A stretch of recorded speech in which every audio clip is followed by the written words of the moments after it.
So this time around we're talking about It Happened Here, which is a film from 1964 made by Kevin Brownlow and Andrew Mollo. It's the story of what would have happened in the UK if the Allies had lost the war and Nazi Germany was occupying England.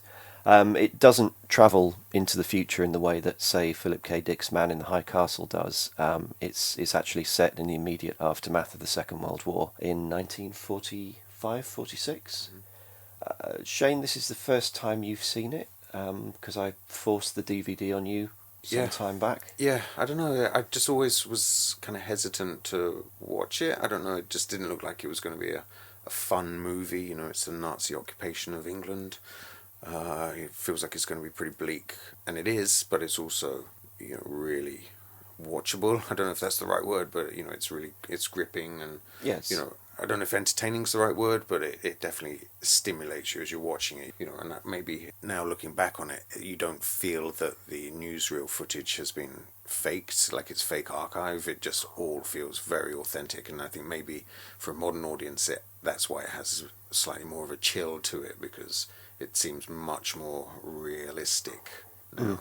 And I mean, we've watched it, you know, today is the 5th of June. We're talking about the anniversary of the D-Day landings yesterday, and, you know, President Trump's in power, and, you know... It feels extremely relevant and contemporary, doesn't it? It does. Yeah, it's shocking how fresh it is, and how shocking it still is. Yeah, but technically I think part of the reason that it feels so seamless is that it was made... Well, it was released in 1964, but it was made over an 8-year period from 1956. I mean, there's lots of documentation on the making of it, which is extremely entertaining, and quite eye-opening and amazing in places. Kevin Brownlow started making it when he was 15. He was doing kind of odd jobs in the film industry. That was in 1956, and England still looked very similar then to how it had... Well, he said something about making a film 11 years after the Second World War. Would anybody still be interested in Hitler and the Nazis? You know, would it still have an audience? And he had, you know, in terms of locations, there was still bomb sites going well into the 60s. It's funny, in the making of stuff, he talks about how much stuff had changed and how much work he had to do in getting, you know, the costuming and the period detail right. But coming back to my original point is the fact that now you and I would never know the difference between something from the 50s and something from the 40s unless it was glaring. Well, I think from what I understand, the relationship with Andrew Mollo is he brought that attention to detail. They were both teenagers when they met, and Brownlow was looking for more period costumes, and Mollo had a collection. Basically. Huge collection, because he was a wealthy family and was obsessed with military uniforms. Yeah, he was only 16, wasn't he? It's quite an odd obsession. But I guess the war is still present, you know, it's what happened when you were a baby, so I guess that's why. And it's not as sinister as it sounds, you know. It's effectively, if you're a wealthy kid and you're interested in something, you know, a lot of people would collect little toy soldiers. Yeah, sure. And he just kind of collected the outfits. There were people they met in the making of who they recruited as experts and consultants who were slightly less healthily obsessed with it. But But, you know, there is that morbid curiosity with the human race's atrocities and what we're capable of. And I think when it's that recent, you can see how people who weren't directly involved with it find a way of engaging with it as, I don't know, either processing or even celebrating our dark side. I came across it by a very weird route. I'd never heard of it at all. And back in 2008, 2009, I was very excited about Blu-rays. And I was looking for things that looked interesting in HD. And the BFI had brought out Winstanley, which was their second film, which looked interesting. So I bought it, and it was really, really good. It's a terrific film. I'd recommend it as a follow-up to this. But It Happened Here was readily available on DVD for cheap, so I just bought it and was stunned. I think it's one of the greatest low-budget films ever made. I put it right up there with, you know, Eraserhead and Dark Star and Primer. Yeah, Primer, perfect. But I still think even now, after this second viewing, the BFI brought it out on Blu-ray, which looks remarkable. Highlights a few of the differences in the production, different stages of the production. But it's quite odd when you read a synopsis of the film, or even if you pick up the DVD and look at the back, you feel as if it's going to be like a fake documentary type thing. But what nobody ever mentions is that it has actually quite a strong kind of dramatic through line. It is actually about that's it. Well, a lot of the newsreel footage is footage that they shot to look like newsreel. It takes place in, cinema screenings of news footage, so that's why they went out and shot all of that stuff. And it is some of the more striking visual elements, but it's kind of an extra layer of technique. I think they even shot something for the armistice from the First World War, which was fake news reel within a newsreel. Oh yes, Yeah, so yes, the famous Christmas Day football exactly. match, which is so they've sort of everything in there basically is stuff that they've created. So they didn't use any newsreels. So I think that stuff. well, no, Yeah. you mean that's the most striking aspect of the film, and that's Yeah, what everyone talks because it about, looks so isn't it? authentic. Yeah, but the film is a narrative drama that features newsreel footage. Yeah, as garnish, as Yeah, kind of, but I mean, what is going to get bums on seats quicker than a picture of Big Ben with the Nazi flag the draped SS on it. marching up and down? Yeah, exactly. So it's actually the story of Pauline, who is a widow. She was widowed in the war. Her husband was killed by the Nazis, and she lives in the countryside.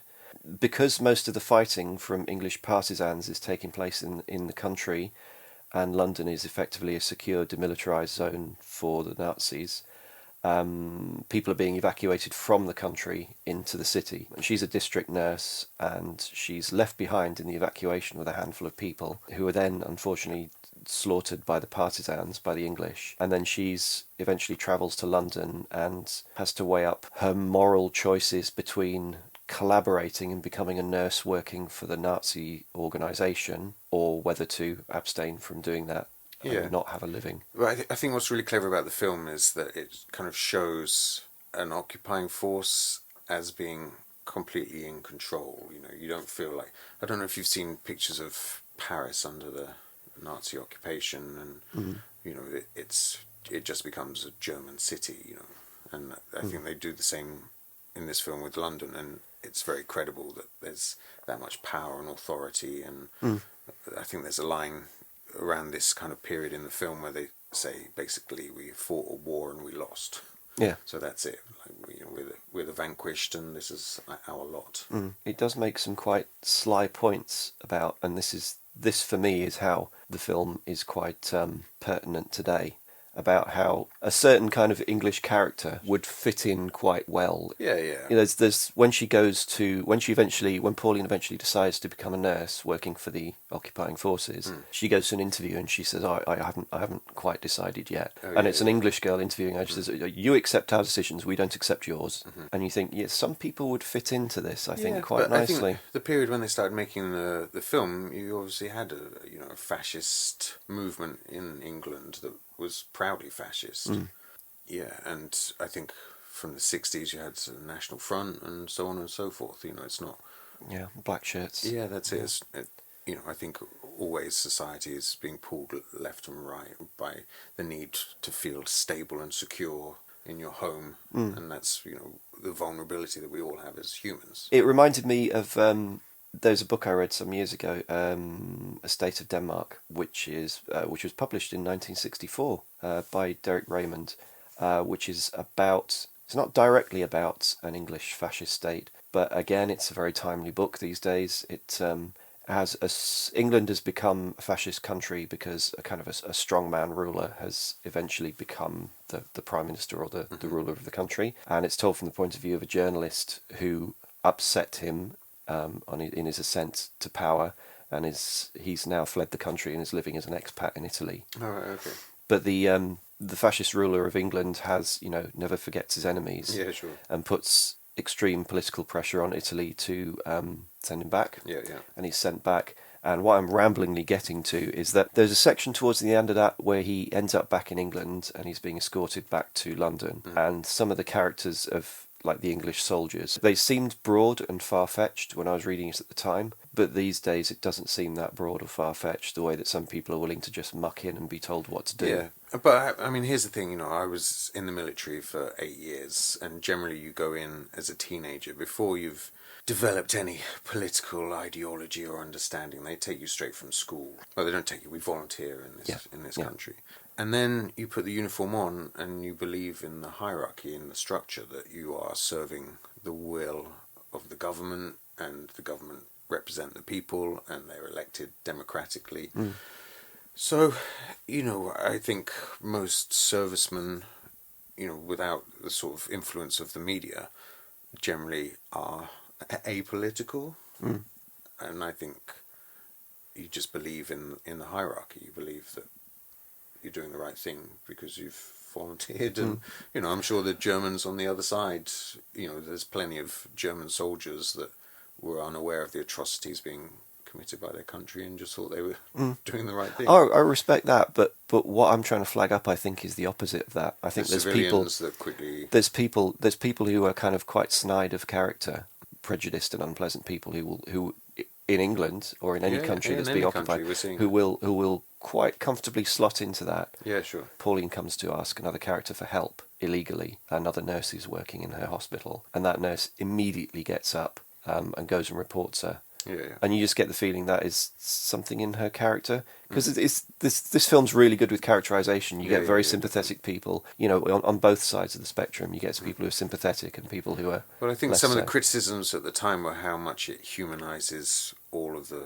perspectives. So I think there is a push to sort of make Nazis into cartoon characters because then they're easy to point the finger at. And I think to see them as human beings it's quite a complicated thing to put on film. It's worth stressing that there's one scene in the middle of it happened here where you basically call him an English bloke who's joined up. He's a fascist. He's a fascist, and he's kind of quite calmly and comfortably explaining why he's happy with fascism. It humanises him, but it doesn't sympathise with him at all. It just presents him. It makes your blood run cold listening to his perspective. But it's quite odd. That's the scene that got the film into a lot of trouble, and I think United Artists insisted on cutting that before they distribute it. That's right, yeah, because it's sort of seen as a director's cut now, isn't it, with that 4-minute conversation. And what's great about it is that it's just a conversation. It's not like a rant or an argument, and they're just sat there talking, aren't they? Yeah, and Pauline isn't asking him she's not asking pointed political questions. She's just saying, well, why do you think She does ask a brilliant question, which made me sort of clap my hands in celebration. It was such a brilliant question. It's like, she says something like, if the Jews are responsible for the capitalist crisis, how can they also be responsible for communism and socialism? Like the two things are complete opposites and you're blaming them for both. And he's just like, well, I don't know. I think there's only one professional actor in the film, and that's Sebastian Shaw, who'd already had like a 30-year career. He plays the doctor friend of Pauline's, who's harbouring partisans. But everyone else is non-professional, including Pauline. And I think particularly with stuff like, the scene we've just discussed, the fact that you've got non-professionals, and Kevin Brownlow was at his wit's end trying to get them to deliver performances because they'd stumble over their words and get things slightly wrong. But I think it absolutely helps the film in every single way. Yeah, initially I found her performance a little, not distracting, because her character just wants to get on with the nursing, and she's not oblivious to the occupation, but also she accepts that it's a reality for a defeated country to be occupied. And there's still nursing to be done. Yeah. And so...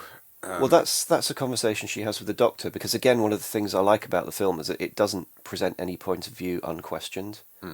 I think Pauline's character and the core of her as a character, as a person, is just that she's a nurse through and through. Yeah. She wants to do good. And, the final image of the film is of her nursing. And it just fades to black. And she's just doing what she does, which is helping people throughout her life. Yeah, that's it. But even that is questioned by the doctor, who says, how can you just behave in this way and try and return to some sort of status quo when we're, in this position, under this ideology?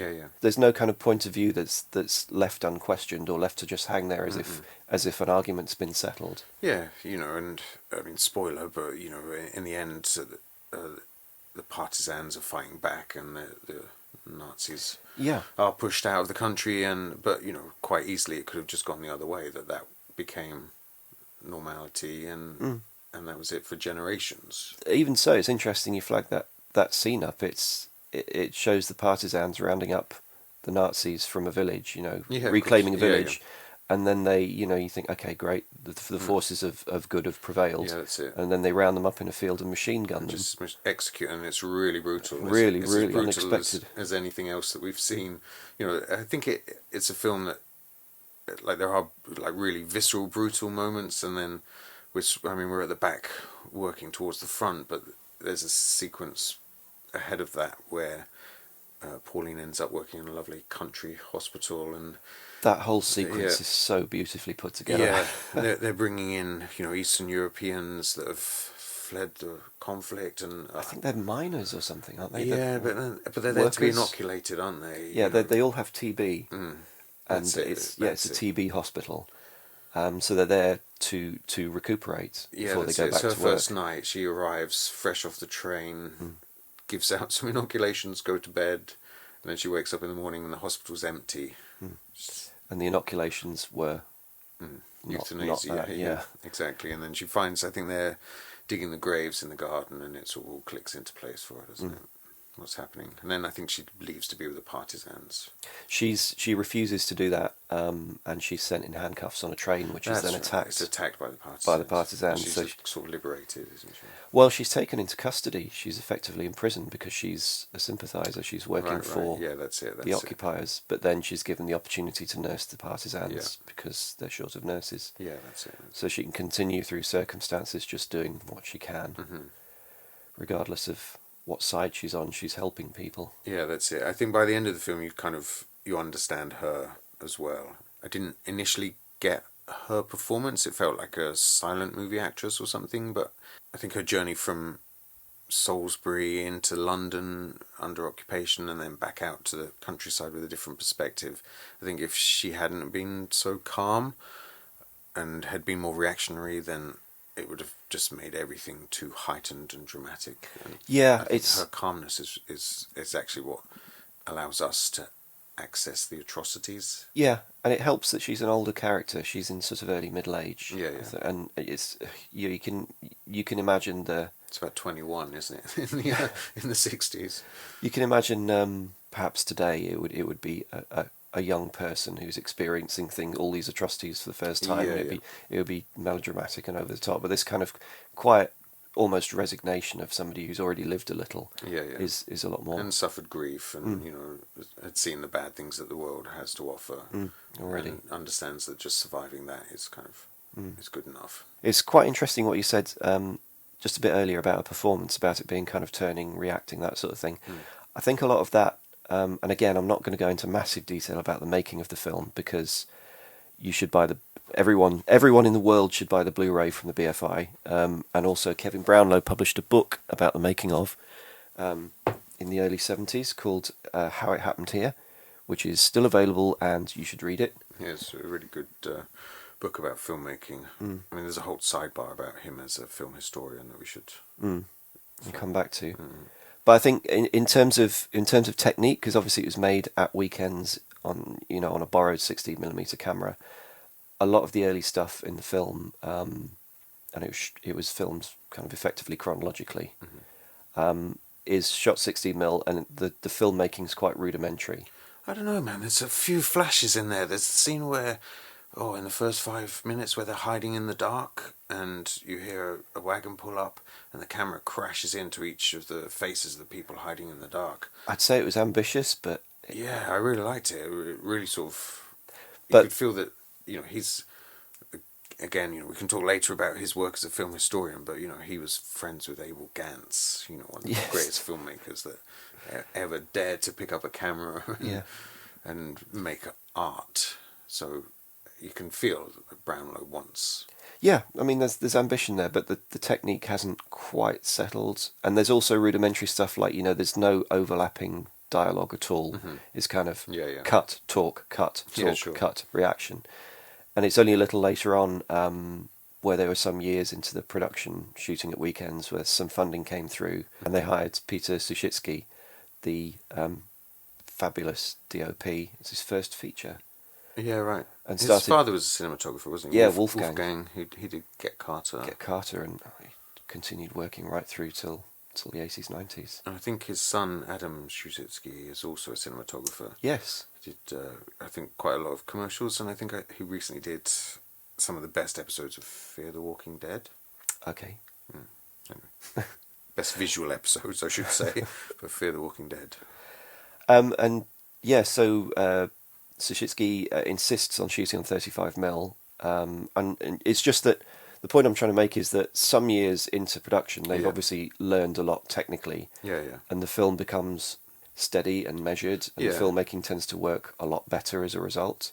It's not simply a question of the leap to 35mm, but there's suddenly a lot more confidence in pacing. Well, I guess they've got so much time.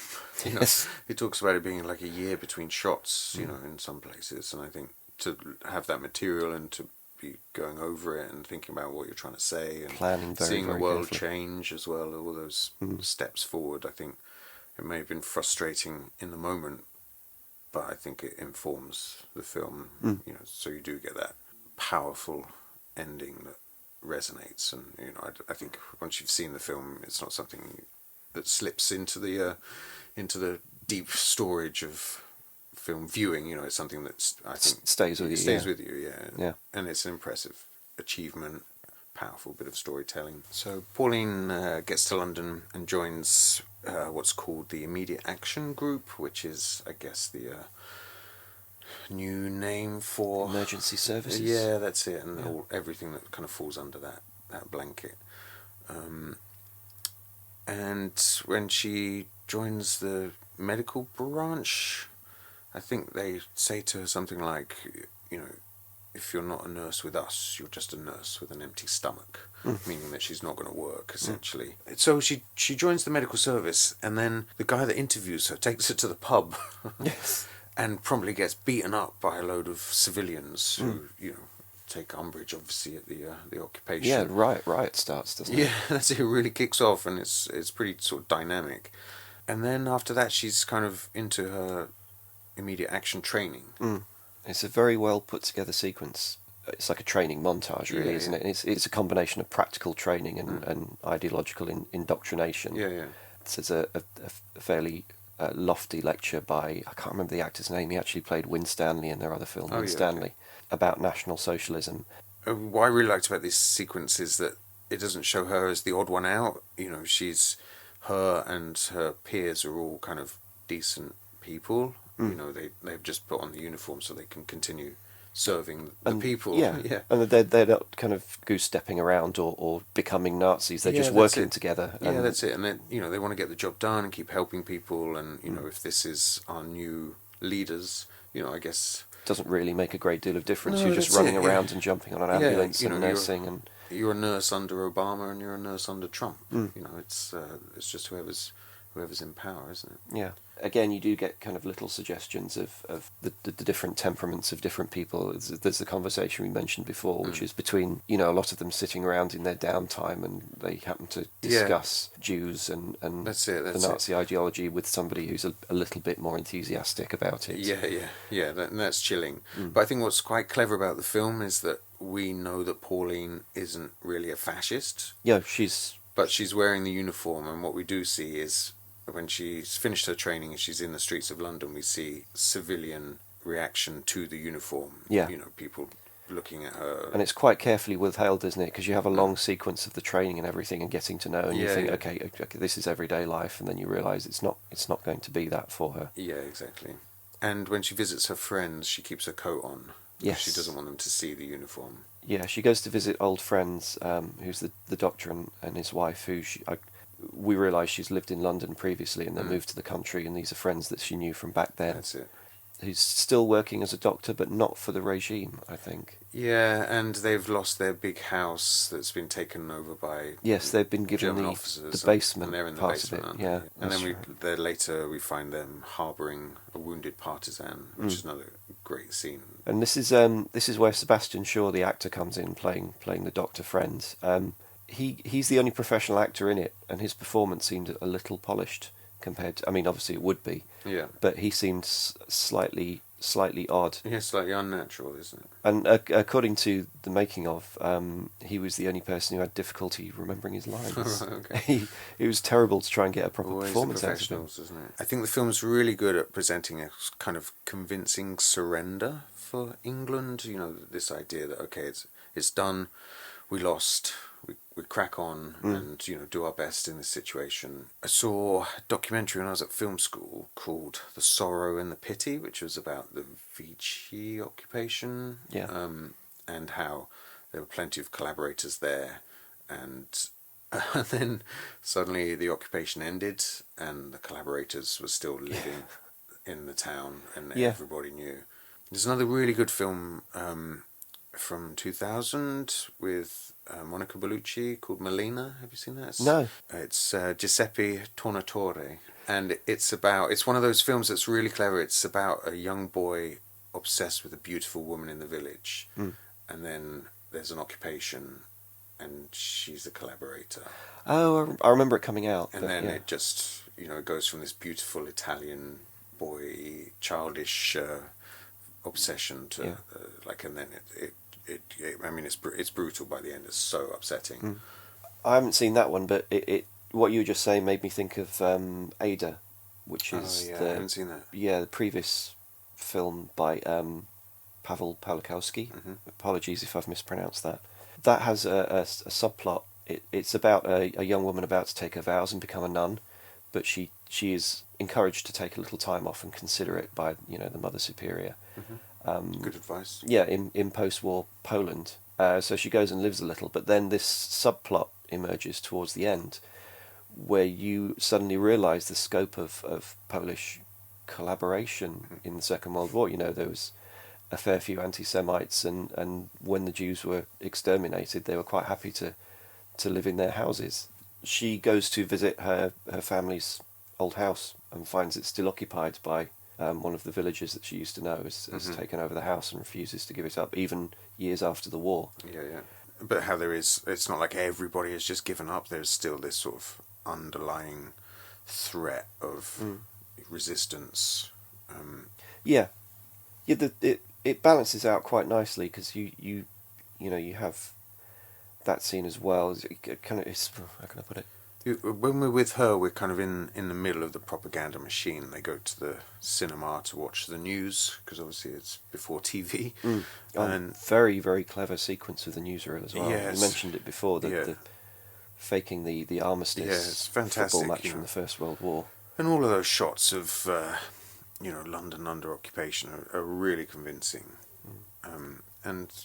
But it's so cleverly. I just want to go back to that newsreel section, because it's so cleverly written. The way that a moment of kind of peace and brotherhood can be turned into something so sinister, and because the newsreel is kind of trying to rewrite history in terms of the rephrasing history, isn't it? Rephrasing history as the kind of the kinship, the similar spirits that the English and the Germans have. We're brothers, aren't we? And this idea that the football match on Christmas morning in the First World War was... Yeah, the First World War was it's all part of a Jewish conspiracy to keep these two brotherly nations apart. Yeah. And the armistice football match was, the first ray of light in the dawning of this new brotherhood between the two countries. The resistance. Incredibly well written. Yeah, it's clever. And I guess it makes perfect sense. I didn't realise that was shot specifically for it. I thought it could have been repurposed footage. No. They shot everything that you see in the film was shot by these two teenagers. It could be clunky writing in anyone else's hands, but it just feels like part of everyday life. You would go to the movies and you would be indoctrinated. Well, yeah, as happens still to this day, every day by the mass media. Yeah. Any place you go to for information, you're still subject to the bias of whoever's presenting it. And I think when it's the state, then I'm sure you've watched Chernobyl recently. That's all about the state presenting one version of facts. Yeah. And then I really like there's just those sort of calm shots of her on the tube, and there's just Nazis on the tube, in uniform, swastikas, hats. I find that stuff just really chilling, how normal it becomes halfway through the film. That's what London looks like. Nazis trying to pick up girls in the street. Yeah, like as if they were GIs or something. Yeah, that's it. Yeah. So the story progresses. She, I guess, completes her training, but she's very quickly in trouble as well. Yeah, she continues to visit her doctor friend, who is harbouring wounded partisans. When it's revealed what the doctor and his family are doing and how dangerous it is, it's not that she wants to preserve the status quo, but she's alarmed. She's not entirely enamoured of the partisans, because she saw them slaughter her friends quite recently. Yeah. She's not ambivalent, shall we say, but she she just wants life to continue, really, and the Doctor's opposed to that. And he has this fabulous line which I wrote down. It's she's arguing against killing because her friends have been killed, and he says, "Well, fascism is a disease of the mind. When you fight a disease, you often use its own germ for inoculation." Which is, a fabulous call to arms. Yeah, right. But then it's undercut totally at the end of the film with the slaughter of the Nazis, unarmed Nazis in the field. Yeah, so I think that sequence is also when she said, "Look, we fought a war and we lost." That's where.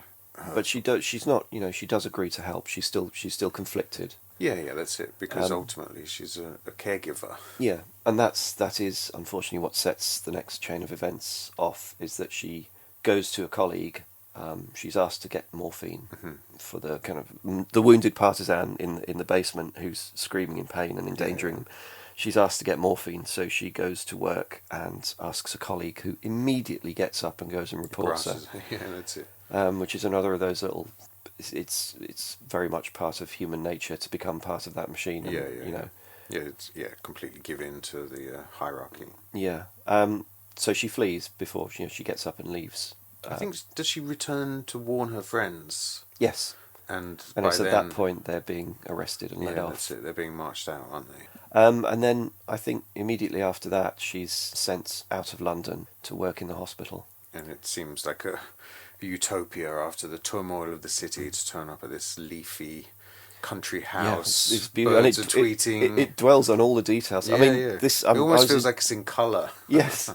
I was absolutely in awe of this sequence because I'd forgot. I remembered the twist from when I first watched it, but how well constructed it is and how deceptive it is, and deliberately deceptive. Everything is comfortable. The people that she works with seem, like the ideal. There's a slightly fussy head doctor and friendly. Well, what it's good at doing, the film in London, I think we've kind of seen the sort of working class collaborators. When we get out into the countryside, it's the more educated collaborators also.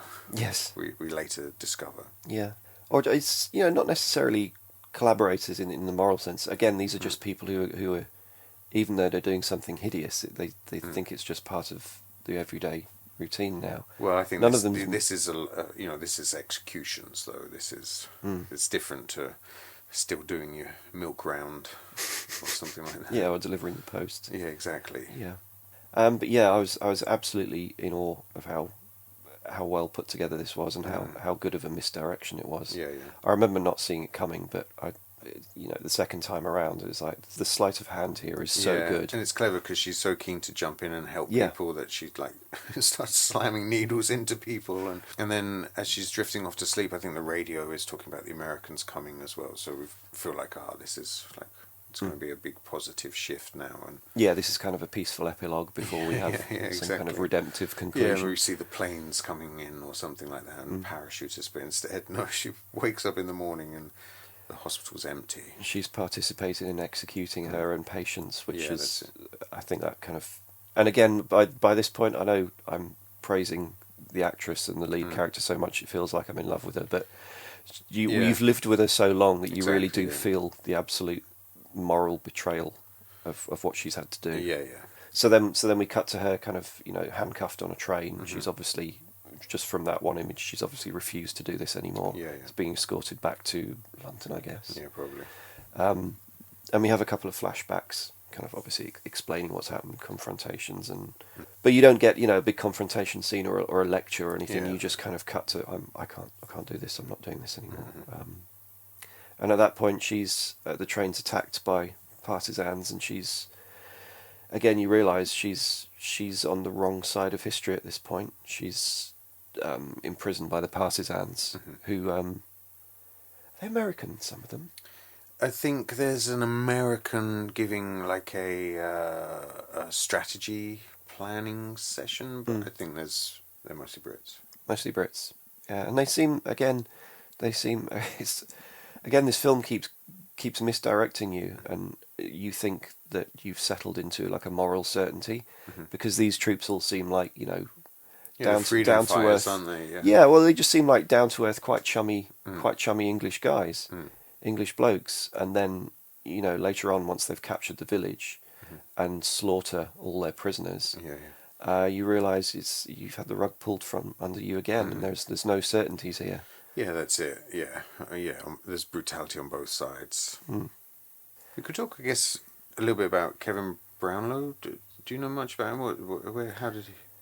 I know what I've picked up from reading his book, and there's also some very good interviews on the new Blu-ray DVD. He kind of covers the same ground, but he's very, very engaging and down to earth and friendly. I read his book on the restoration of Napoleon, Abel Gantz's Napoleon. Oh, right. Which was a book editor you used to work with called Nicholas Wayman Harris. Right. Thrust upon me once, and Okay. I was just like, this sounds very... I was rambling about early narrative cinema, 1895 to 1915, which was one of those little things I really liked when I did my A-level, because, I don't know, at that point I was just watching Scorsese, and I thought that was the start of cinema, and then Scorsese's quite open about his influences, and then you just go right back to the early pioneers of silent cinema, and you see, they were writing a language of cinema that a lot of people take for granted now. But Abel Gantz was trying to rewrite the language of cinema before it even been written. He's such an outrageous filmmaker. It's wonderful going back to those films now, because the language, obviously, those are the roots of the language. But it's changed in the way that kind of spoken language and written language does over years and years and centuries. It's changed and mutated. Yeah, but so that also it's reduced somewhat as well. It becomes leaner and more defined and more certain, and it lacks the powerful experimentation of the early pioneers. That's what I was going to say. It's like Joan of Arc, the famous silent version. That I watched that shamefully. I watched that fairly recently, a couple of years ago, for the first time. And some of it's so eccentric and kind of baroque, and the editing patterns and the camera moves are so alien to what it's become now. Sure. It's like reading, and in a good way, it's like reading early English or something, or it goes off in directions that you just don't go these days. Early silent cinema. Yeah. So, just going back to Napoleon, that's a film that Kevin Brownlow saw when he was a kid and just became obsessed with, and he slowly pieced together, and is still continuing to this day to piece together snippets of film from, dustbins and I don't know, not dustbins, piecing together bits of film from archives and labs and projection booths, and just he's been tirelessly hunting down like a complete version of Abel Gantz's film. I've seen it twice at the Royal Festival Hall with a full orchestra. Okay. It's one of those things, because it's 5-6 hours, and then they have all the intermissions. You just spend all day there from breakfast till sunset, just lost in this epic film. And it was supposed to be the first of a trilogy of films about Napoleon as well. So you can imagine if he'd have actually got the funding. I think Abel Gantz sunk 2 studios making it, and when they asked him why, he said pioneers make history, not money, which is a credo I've lived by. So yeah, Brownlow, that was my first introduction to him, was just this kind of obsession with Napoleon that sort of led me to go and hunt down the film and watch it. There's an interesting sidebar to the Brownlow version of Napoleon, is that Francis Ford Coppola has a version of Napoleon which is much shorter, but his father, Carmine Coppola, recorded a new score for it. So in the States, I think they can't watch the Brownlow version because Coppola suppressed it, right, so over a rights issue, and basically wanting to keep his father's version as the definitive version. Yeah, but what was quite interesting, after seeing Napoleon and then a year or so later going back to Coppola's Dracula film, which I've always had a soft spot for, but how much of the technique had been influenced by Abel Gantz, the obscure camera moves. So the camera's on a swing at one point in Napoleon, swinging backwards and forwards as Parliament falls to pieces, and they're all screaming and shouting. The camera's just doing these huge swoops over them. And then Coppola uses the exact same technique in the madhouse in Dracula, so it's a bit more on the nose, and so on and so forth. There's basically like dozens of little techniques that have obviously influenced his execution of Dracula. So we're Here talking in Brownlow. Brownlow. Yeah, and so I'd seen Napoleon, but only really thought of him as a historian, and you'd got me Winstanley, and it happened here actually. But Did I get you Winstanley too? Yeah, Oh, that's good of Blu-ray. me. Yeah, it's really good. So that's it. I've seen those two and his restoration, and scrolling through his IMDb, he's all about preservation and searching out silent movies and trying to maintain that foundation history for future audiences. They were quite funny, the two of them. There's a lot of archive. There's some new interviews and there's some archive interviews on the disc, and they were quite funny because after this had come out, and actually it's worth noting this movie actually did get picked up by United Artists, did get a fairly big release. There's some footage of that they shot coming up the stairs from the Tube in Piccadilly Circus to one of the big cinemas there, and there's a huge placard out there, All right, cool. like one of those ones that covers the entire side of a building for the movie. Wow. So it did get exposure, and it did play for about 6 weeks. Yeah, I remember reading in the book that they were saying, there were queues around the block. They came on after Thunderball was released, I think, and then they did the same business basically, and then they had to move it to another cinema. I think they got screwed by United Artists. They're too polite to say it outright, but they did. I'll say it for them. They never made a penny off the movie ever at all. Yeah, right. I think they might possibly have made back their costs in terms of the deal they made, but they never got paid. But then again, you see this footage and you think the amount of money that a placard like that, or hoarding, or the advertising costs, you can sort of see it, but I don't know. But the point I'm trying to make is that in one of the interviews, they kind of laugh about it and they say, we thought we had the most amazing showreel. And to be honest, for something that they made completely themselves, apart from, the lighting and the camera work, everything, there's a line in here, like for a year, or, from when they got their completion money, there was like a year or 2 years when everything on the film they were doing themselves. And to have a film as strong as this, to be your first feature, and then not to have a further career as a result is, they take it on the chin. They've had other careers in film. Andrew Mollo's been like a historical advisor and stuff. And Brownlow has his, film historian and restoration work. But it is a sin that they only have one other feature under their belts. Yeah, it's true. Which, again, he's very good. It's not as saleable a film as it happened here, but it's still a very, very good film, Winstanley. I think it's just one of those horrible injustices that true.